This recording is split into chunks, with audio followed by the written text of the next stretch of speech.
सोच को बदलो, सितारे बदल जाएंगे। नज़र को बदलो, नज़ारे बदल जाएंगे। कश्तियाँ बदलने की ज़रूरत नहीं, दिशाओं को बदलो, किनारे बदल जाएंगे।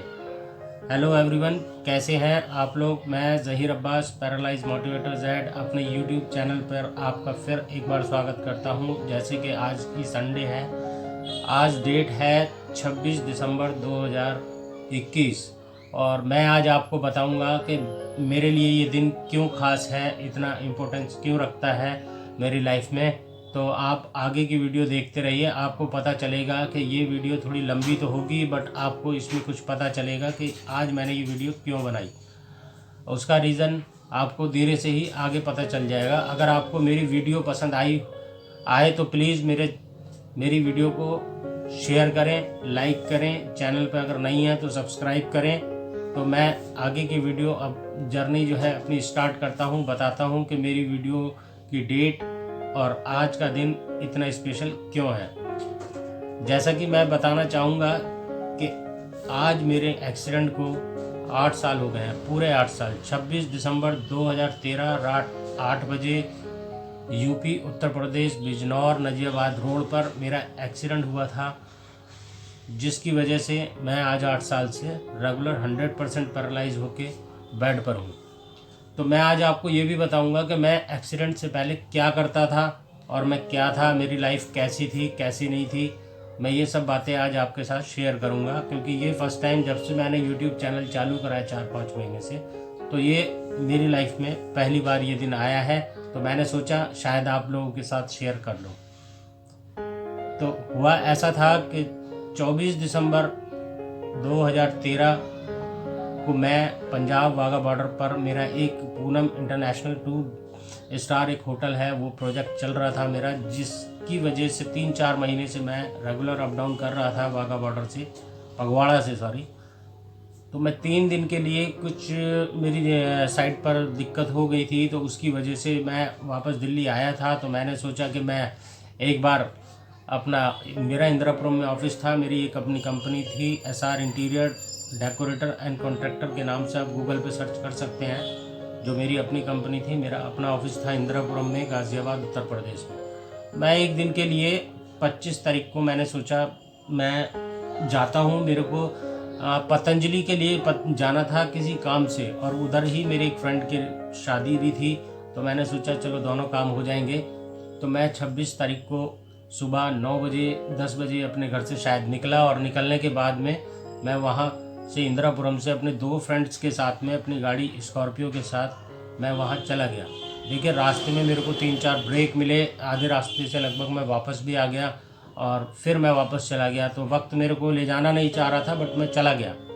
किसी तरह मैं वहाँ पहुँच गया। लगभग 3 बजे के आसपास मैं नजियाबाद पहुँचा। अपने वहाँ फ्रेंड के वहाँ शादी में गया। 1 घंटा मैंने वहाँ शादी ज्वाइन की, उनके साथ में अटेंड की, और फिर थोड़ी देर के बाद में हम लोग जिस काम से जाना था वहाँ चले गए। वहाँ भी नहीं पहुँच पाए तो पता लगा वो काम भी नहीं हुआ। तो हम लोगों ने प्लान बनाया कि चलिए आधे रास्ते से ही वापस आ जाते हैं। तो हमने सोचा कि चलो अब रात को यहीं रुक जाते हैं। अलग अलग प्लानिंग बनने लगी। तो हम लोग दोस्तों वहाँ पर रात को रुकने का भी प्लान बना रहे थे, बट हुआ क्या कि मेरा एक जो दोस्त है उसमें उसकी मम्मी यहाँ दिल्ली में अकेली थी, तो उसको थोड़ा सा दिक्कत लगी। तो वो कहने लगा नहीं यार, मेरी मम्मी अकेली है तो मेरे को घर जाना चाहिए और मेरी मम्मी का फ़ोन आ रहा है। तो फिर थोड़ी चीज़ें इधर उधर होने लगी। तो हम लोगों ने भी सोचा कि चलिए इसकी मम्मी घर पे अकेली हैं तो दिक्कत होगी, तो हम लोग चलते हैं। तो हम लोगों ने, फिर भी सर्दी का टाइम था, काफ़ी सर्दी थी, दिसंबर के टाइम, अब तो कुछ सर्दी नहीं है। तो हम लोग वहाँ से निकल लिए। तो लगभग 8 बजे हम लोग वहाँ से निकले, और 8:15 बजे के आसपास नजियाबाद रोड पे सिंगल रोड है, और वहाँ पर एक बुलेरो वालों ने बहुत ज़बरदस्त हिट की मेरी साइड से, ड्राइविंग साइड से। गाड़ी एक्चुअल में मैं ही चला रहा था, और मेरे को पहले पता लग गया था कि ये गाड़ी वाला जो है हम लोगों को मारेगा, हिट करेगा। मतलब ऐसा एक अंदेशा हो गया था मेरे को कि ये मारेगा।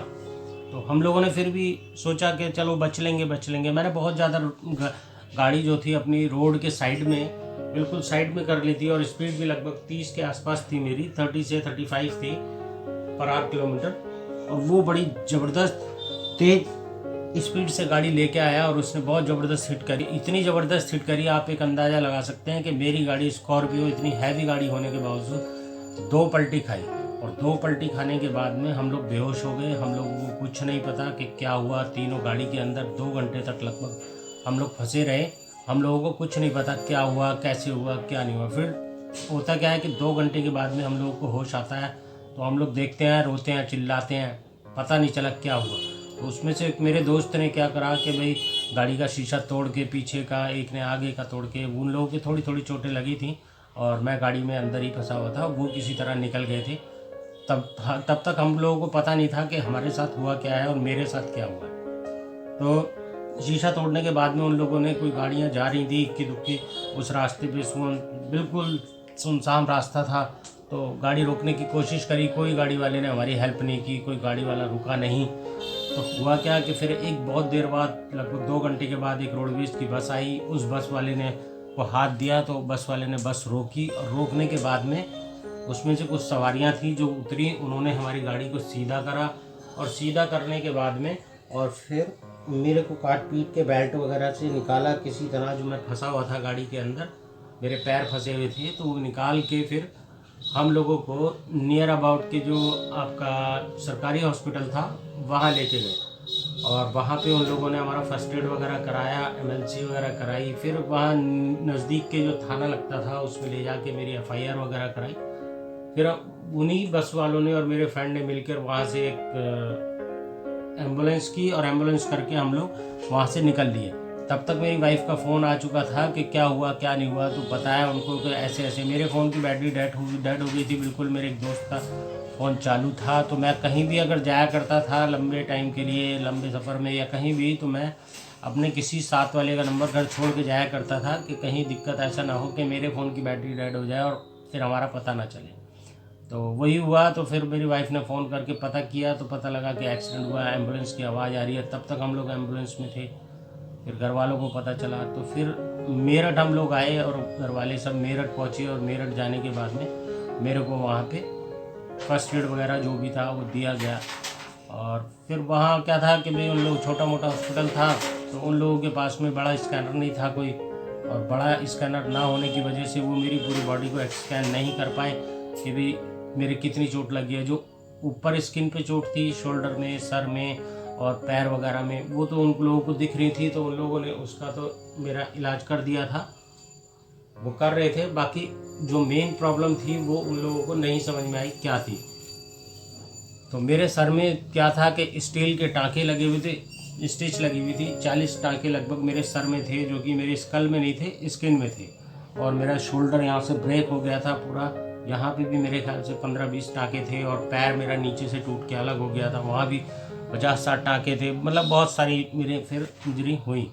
बाकी मेन इंजरी जो थी नेक की, वो लोग नहीं पकड़ पाए थे। तो हुआ क्या कि भाई घर वाले जो हैं वो कहने लगे कि भाई इनको अर्बन हॉस्पिटल लेके चलते हैं, क्योंकि माइंड में सबके यही आता है कि अर्बन हॉस्पिटल लेके चलते हैं। तो वहाँ क्या होता है कि वहाँ खर्चा तो होता नहीं है, तो आदमी सबसे पहले अपने पैसे का हिसाब लगाता है कि ये बचेगा या नहीं बचेगा। तो बचेगा तो पैसा लगाना ठीक है, अदरवाइज़ नहीं बचेगा तो पैसा लगाना ठीक नहीं है। तो फिर मेरे जीजा जी वगैरह ने, मेरी वाइफ ने मेरे जीजा जी को कॉल करके बताया कि मेरा एक मेडिक्लेम इंश्योरेंस है जो मैंने अपनी फैमिली का करा रखा है, दोनों बेटियों का, वाइफ का रॉयल सुंदरम से। तो वो मेरा कंटिन्यू चल रहा था। तो बताया 5 लाख का मेरा इंश्योरेंस है, वो मेडिक्लेम इंश्योरेंस। तब मेरे जीजा जी वहाँ से मेरे को लेके रात को किसी तरह वहाँ की बिल पेमेंट वगैरह करके, उन्हीं ने ही बिल पेमेंट की थी, और मेरे को फिर मैक्स हॉस्पिटल सुबह 9:30 या 10 बजे लेके आया गया। तब मेरा यहाँ पे, मैंने अपनी वाइफ से बात की थी, तब तक मैं बात कर रहा था, तो मुझे लग रहा था मैं ठीक हूँ, सब कुछ ठीक है, कोई दिक्कत नहीं है। सारे कपड़े ब्लड में हो रखे थे मेरे, और भीड़ लगी हुई थी वहाँ पे कि एक्सीडेंट हुआ है बहुत ज़बरदस्त। तो मेरे डॉक्टर से वगैरह से बात हुई, तो सब लोग पीछे हट गए कि बात करने के टाइम पे कि भी क्या होगा, क्योंकि जो बात करेगा रिस्पॉन्सिबिलिटी तो उसकी बनती है फिर। तो किसी ने बात डॉक्टरों से नहीं की, और जो भी बात करना चाह रहा था पर उसने अपना समझ के कोई बात नहीं की। तो फिर एक्चुअल में आगे तो किसी एक को आना ही था, तो मेरी वाइफ आगे आई और उन्होंने ही डॉक्टर से बात की। डॉक्टर ने सारी बात बताई कि ऐसे ऐसे इनके साथ में दिक्कत हुई है, और हम एक बार इनको स्कैन कर लेते हैं। तो स्कैन करने के बाद में उन लोगों ने बताया कि इनकी जो है गर्दन टूट गई है, मतलब कि नेक में C5 C6 C7 जो है इनकी डैमेज हुई है। और हम लोग इनको ऑपरेट तो कर देंगे, इनकी सर्जरी वगैरह तो कर देंगे, तो होगा क्या कह नहीं सकते हम लोग कि ये 1% भी बच पाएंगे कि नहीं। बचना इनका मुश्किल है। और आप 5 लाख रुपए जमा करिए, तो वो मेडिक्लेम से, एक्चुअल में उस दिन संडे था तो मेरा मेडिक्लेम का अप्रूवल नहीं आया था, तो 40-50 हज़ार रुपये जमा करके और फिर किसी तरह मेरे को OT में ले जाया गया। और फिर मेरी सर्जरियाँ वगैरह हुई, पर डॉक्टर ने बता दिया था कि ये बच नहीं पाएंगे, और अगर बच भी गए तो किसी तरह तो इनकी लाइफ 2 से 3 महीने होगी, इससे ज़्यादा नहीं होगी। तो उसके बाद हुआ ऐसा कि फिर डॉक्टर्स ने मेरे को ऑपरेट कर दिया, और ऑपरेट करने के बाद में यही बोला था कि हम लोगों की कोई गारंटी नहीं है कि ये ठीक होंगे कि नहीं होंगे, चल पाएंगे कि नहीं चल पाएंगे, 1% भी चांस हम लोगों के ऊपर नहीं है। आप इनके ले जाओ और इनकी घर पे ले जाकर सेवा करिए, ऐसा डॉक्टर्स ने बोला था। बट अब आप देखिए कि 8 साल से रेगुलर मैं बेड पर हूँ। मेरे जैसे पेशेंट की लाइफ मैक्सिमम 2 से 3 महीने होती है। अगर आपका लाइफ पार्टनर, अगर आप मैरिड हैं तो लाइफ पार्टनर अगर आपका ठीक है तो आपको आगे तक ले जाएगा। अगर आप अनमैरिड हैं तो माँ बाप भी नहीं लेके जाएंगे, कोई नहीं लेके जाएगा, क्योंकि पैसा खर्च करना कोई नहीं जानता, लाल किले बनाने सब जानते हैं। सब लाल किलों के लिए पैसा जमा करते हैं, क्योंकि डूबती कश्ती में कोई सवार नहीं होना चाहता। जो पता लग जाता है कि भाई बंदा या ये मशीन हमारे काम की नहीं है, तो उसको सब लोग इग्नोर कर देते हैं। वो तो मैंने जो बात कही है वो बिल्कुल रियल बात कही है, क्योंकि 8 साल से इस चीज़ को मैं सफ़र हूँ, मैं सफ़र कर रहा हूँ, मेरी फैमिली कर रही है, मेरी वाइफ कर रही है, मेरे बच्चे कर रहे हैं, इसके अलावा और कोई बंदा नहीं कर रहा। हम लोग कैसे रहते हैं, क्या करते हैं, कहाँ से कमाते हैं, कहाँ से खाते हैं, इस चीज़ की टेंशन किसी को ना तो थी और ना ही होगी और ना ही है। तो जो करना है मैंने अपने आप अपने माइंड से करना है। ऊपर वाले ने मेरा माइंड अच्छा छोड़ा, तो मैं आगे की लाइफ अपनी जर्नी जो है चला रहा हूँ, जैसे भी अपने बच्चों को पाल रहा हूँ। बाकी सपोर्टिव मेरे लिए कोई ना तो फिजिकल है ना फाइनेंशियल है। और आज आपके सामने मैं बैठा हूँ इतना कि अपर पोर्शन, मेरा अपर वाला पोर्शन जो है वो लगभग ठीक हो चुका है। और मैं 8 साल से रेगुलर फिजियोथेरेपी ले रहा हूँ, रेगुलर सुबह शाम फिजियोथेरेपी करा रहा हूँ। बाकी आप देखिए, मेरे साथ में ऊपर वाला था तो उसने मेरे साथ में अच्छा किया और आगे भी अच्छा करेगा।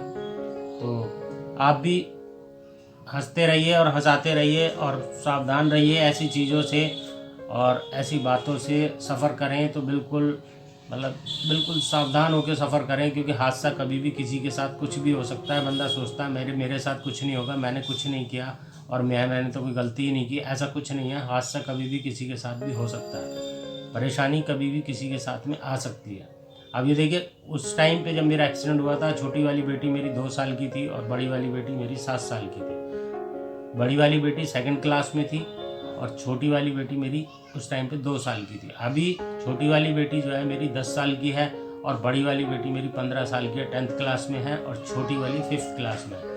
मैं उन लोगों को, दोनों बच्चों को अपना पढ़ा रहा हूँ, लिखा रहा हूँ, सारे काम करा रहा हूँ, अपना भी कर रहा हूँ। मेरी अर्निंग कहीं से नहीं है, बट मेरे को दे रहा है ऊपर वाला। जिसने पीछा छुटाना था या जिसने नहीं करना था या जिसने नहीं किया, मुझे कोई फ़र्क नहीं पड़ता।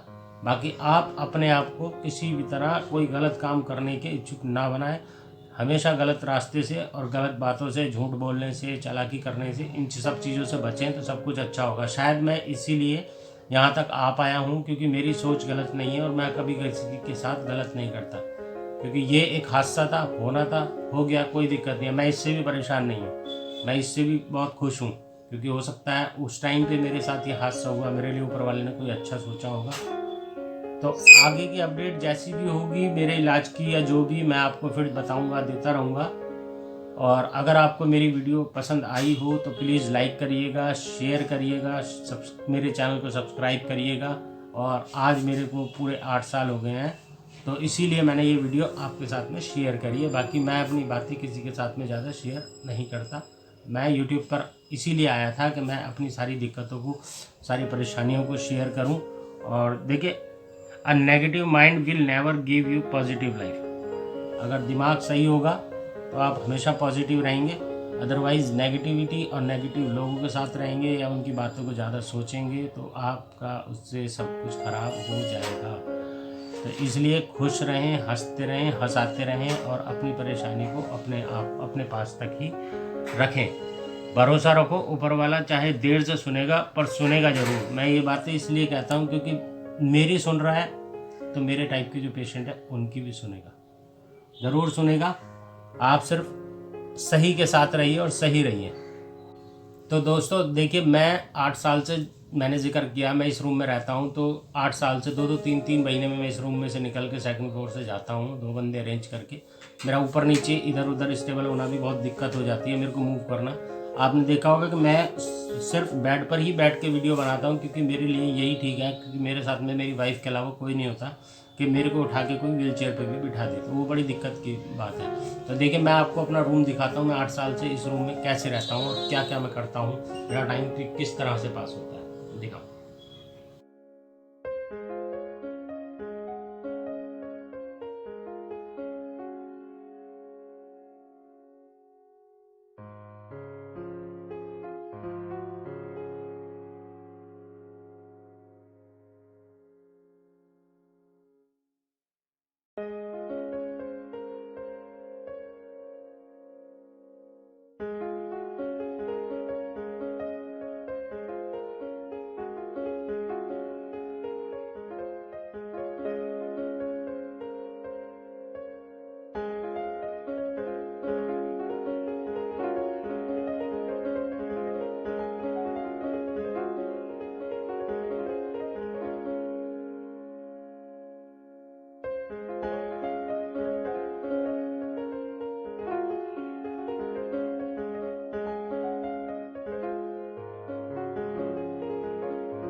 तो दोस्तों आपने देखा मेरा रूम, मैं इस 10 बाई 10 का एक मेरा रूम है, जिसके अंदर मैं रेगुलर 8 साल से हूँ। मैंने रूम चेंज नहीं किया, मैं इसी रूम के अंदर रहता हूँ। आपको दिखने में बहुत ज़्यादा डेकोरेटिव लग रहा होगा, ऐसा लग रहा होगा, बट क्या है कि देखिए 3 महीने 4 महीने रेगुलर मेरे को हो जाते हैं इस रूम के अंदर ही अंदर रहते हुए। मैं धूप नहीं ले पाता, बाहर की दुनिया नहीं देख पाता, तो आप समझ सकते हैं कि चीज़ें इतनी ख़राब हो जाती हैं कि बहुत ज़्यादा परेशानी का सब सामना करना पड़ता है। तो मैं क्या करता हूँ, धीरे धीरे जब भी मेरे को मौका लगता है, क्योंकि देखिए दीवारें देख देख के ही मुझे टाइम काटना है, टीवी देख के ही मुझे टाइम काटना है, अपना फ़ोन चला के ही मुझे टाइम काटना है, मिट्ठू से बातें करके ही टाइम काटना है, अपनी विल पावर को मेरे को और ज़्यादा स्ट्रॉन्ग बनाना है। तो मैं इसलिए रूम में एक छोटा मोटा कुछ ना कुछ काम करा लेता हूँ जब भी मेरा मन करता है, तो जिससे कि मुझे लगे कि मैं हाँ बाहर आया हूँ या किसी दूसरे के यहाँ आया हूँ या कहीं घूमने गया हूँ। उससे मुझे कुछ नया नया लगता है, क्योंकि एक 24 घंटे 12 मास 30 दिन 2 महीने 3 महीने 4 महीने 1-1 साल तक मेरे को इस रूम के अंदर ही रहना पड़ता है, मजबूरी है मेरे साथ। तो इसलिए मैंने आपको अपना रूम दिखाया कि मैं इसके अंदर लगा मतलब रहता हूँ। और यूरिन का पाइप आपने देखा, हॉस्पिटल का बेड देखा, तो ये सारी चीज़ें हैं मैंने एडजस्ट कर रखी हैं, माइंड को अपना कर रखा है अपनी तरफ, बाकी डिस्ट्रैक्ट नहीं होने देता, नेगेटिविटी नहीं आने देता। ठीक है, फिर मैं मिलता हूँ आपसे एक और नई वीडियो में, नए ब्लॉग के साथ, नई एक्टिविटी के साथ नेक्स्ट संडे। Okay bye.